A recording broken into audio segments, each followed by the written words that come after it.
Good afternoon. Welcome to the Midday Mull for Thursday, the 25th of January. With McShane, we're working our way through Acts, today reading chapter 25, the continuing saga of Paul, his arrest and his trials. The governor is moved and a new governor, Festus, takes his place. The Jewish authorities come up to him in Caesarea, present their case. He calls Paul in, and Paul refuses to go to Jerusalem. Instead, he says, I appeal to Caesar. A short while later, some visitors come, and Festus asks them to listen to what Paul says, because he's got to send him to Caesar, and he has no idea what to make of it, what you write for Caesar to deal with. And as he's recounting the situation to them, he says, I had this trial. He's brought the Jewish authorities up, and they stood up to accuse him. And in verse 18, he says, when his accusers got up to speak, they did not charge him with any of the crimes I'd expected.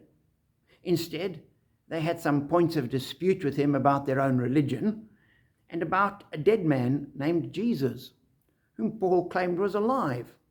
I was at a loss how to investigate such matters.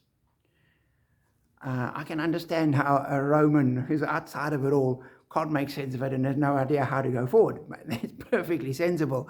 But one of the things that I saw here is that right from the beginning, in the first century, this is a couple of decades after Jesus' life, the resurrection was a crucial issue. It was already the point of contention. The Jewish authorities claimed Jesus was dead.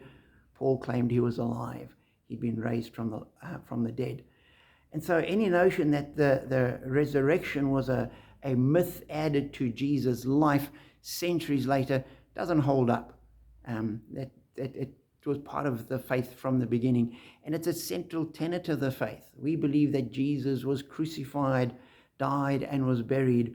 On the third day, he rose again and descended into heaven.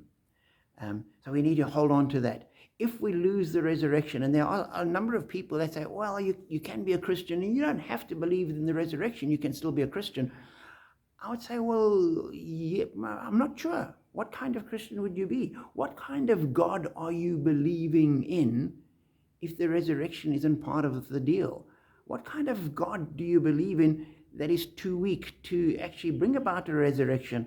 How do we have any hope for eternity if God isn't even able to raise Jesus from the dead? Then what hope have we got?